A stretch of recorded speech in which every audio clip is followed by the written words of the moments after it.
Hello, in front of me I've got Kia Stinger. In this video I'll show you car key functions.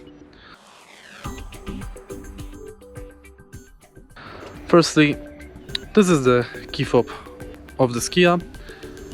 This button of course locks the car, the button below unlocks it, but if you press and hold this button, you'll open and close the trunk. Now let's close it.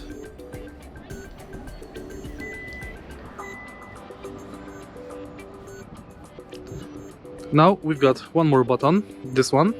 This button turns the horn on.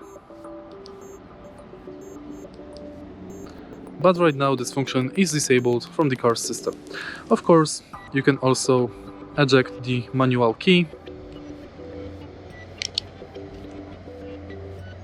in case the key fob battery dies. And that's basically it. If you find this video helpful, please leave a like, comment and subscribe.